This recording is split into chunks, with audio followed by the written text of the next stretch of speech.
na taon na pagkamatay kay dating Senador Ninoy Aquino. Kaya karamihan po dyan sa may gawin ng Ayala, lalo na sa Bantayog, noong dating Senador na si Ninoy Aquino ay pawang mga nakadilaw. Habang sa gawi po ng Plaza Miranda, ay mayroon din pong mga nagtitipon dyan. At ngayong araw na ito, lahat po ng pumasok sapagkat special non-working holiday, abay 30%. Bueno, sa pagpapatuloy mga kaibigan, report muna. Mula sa ating kasamahan sa RJ News Team, report mula sa ating kasamang Felix Tambungko. Samang Felix. Hey partner, magandang hapon. Sa kabila ng pagsisikap ng Philippine National Police na may itaas ang antas ng ating mga kapulisan, subalit tila hindi naunawaan ng ilang mga bagong pulis ang programa ng Integrated Transformation Program. Kami na direktang naranasan ng ilang mga praktikomer ng PUP universities ang maling pakikitungo ng ilang mga desk officer, partikular sa bahagi ng Antipolo PNP at ng Taytay PNP.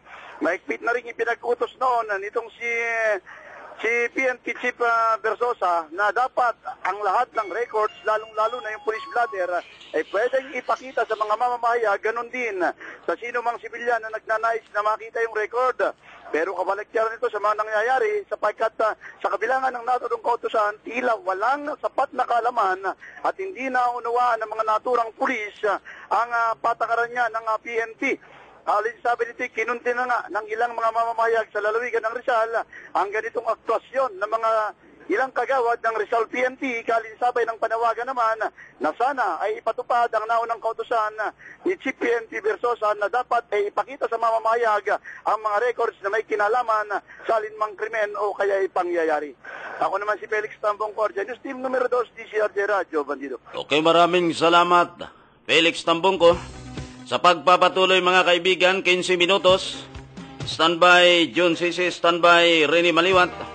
Nasa linya lamang natin si DAR Secretary Nasir C. Pangandaman. Secretary, magandang hapon. Magandang hapon, Mildo, at sa ating mga tagapakinig, magandang hapon po sa inyo. Secretary, kamusta na po kayo? Mabuti naman, Mildo. Nandito tayo sa Mindanao ngayon, Secretary, kami napatawag. Unang-una, nais po namin malaman kung ano po ang gagawing hakbang ng Department of Agrarian Reform. Kaugnay po doon, sir, sa tensyon na nangyari dyan sa may Davao del Sur, sa may banana plantation, kung saan mayroon pong mga nasaktan, Secretary. Yun na nga, Mildo, umabot po sa aking report kahapon na nagkagulo nga raw dyan sa Malalag, sa Davao del Sur nung makalawa. At ang initial report na naibigay sa akin ng ating field office doon sa Davao Sur ay meron pong namatay yata na dalawa po. mga magsasaka.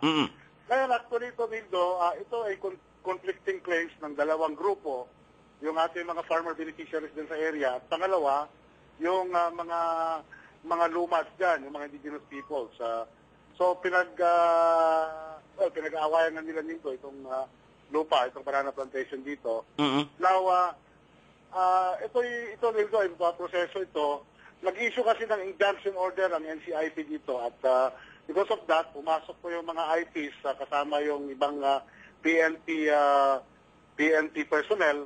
At yun nga, medyo nagkagulo nga ito, Mildo, at medyo, yun nga, merong nasawi rito. Now, early last week pa, meron na pong instruction ng Office of the President through the Office of Secretary Devot Bello na magkakaroon po sana kami ng dialogue this coming Wednesday. But because of the unfortunate incident, I've been contacting Secretary Bello para kung pwede mapaaga yung dialogue rito at para ma-resolve itong hindi pagkakaunawaan ng ating mga magsasaka at saka ng mga indigenous peoples yan sa area.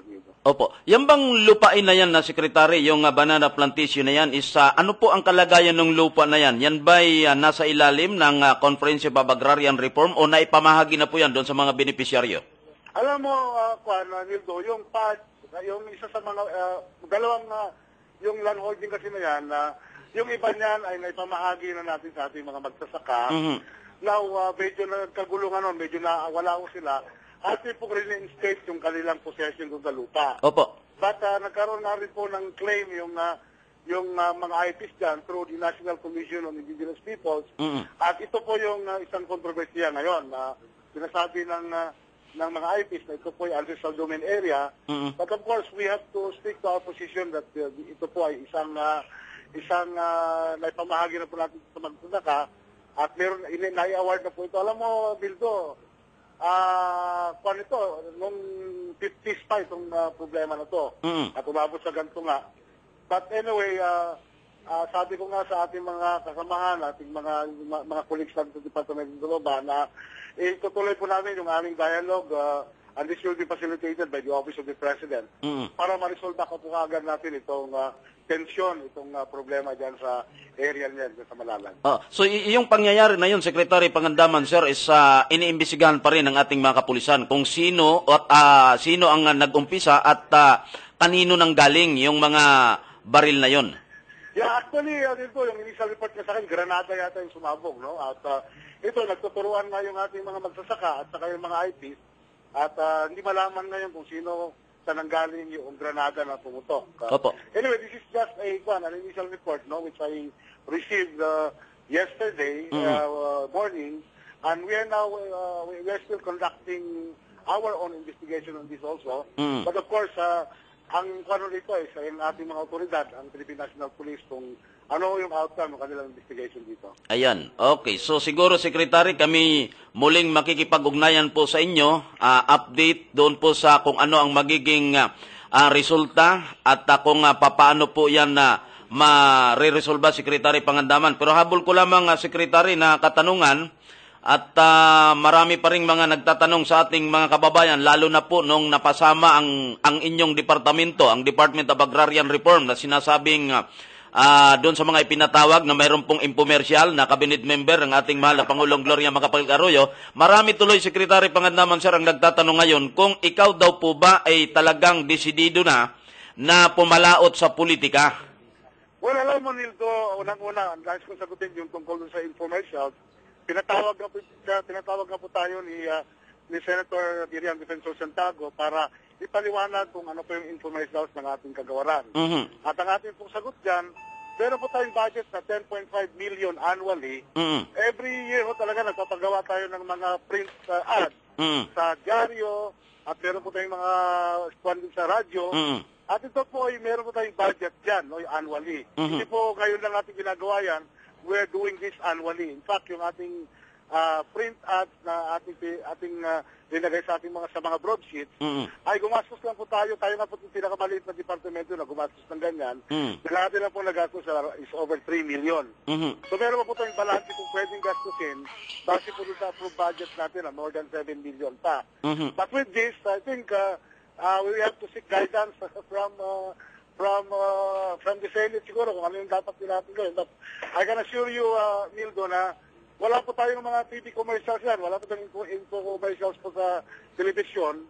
At yung mga balita po na tayo po ay tatakbo ngayong eleksyon na ito, ay, well, hindi ko naman po tinatago na tayo po ay membro ng isang political clan sa ating lugar. May dugong politiko ika nga. Yeah, tayo po ay inibitahan. Ngunit hindi pa po tayo nakapag-desisyon dyan. But dito naman po sa posisyon bilang tatakbo daw po akong senador ay ngayon pa lang po siguro masasabi ko na ako hindi tatakbo.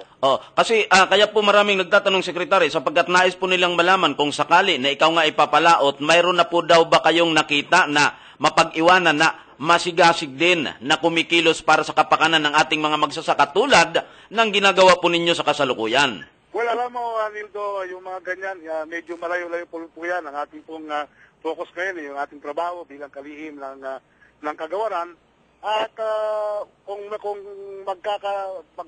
magkataon naman po na tayo po ay papalaot sa papuntang papalaot sa politika, ay makakaasa po yung ating mga kasamahan, yung stakeholders ng Department of Reform na ito po ay mapupunta sa mabubuting mga kamay. Okay. Secretary, maraming salamat, sir, sa panahon. Magandang hapon. Mabuhay po kayo.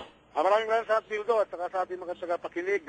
Maraming salamat po sa inyo at mabuhay po kayo. Okay. Si DAR Secretary na Sir C. Pangandaman, kaugnay po sa tensyon na nagaganap dyan po sa Davao del Sur sa isang banana plantation.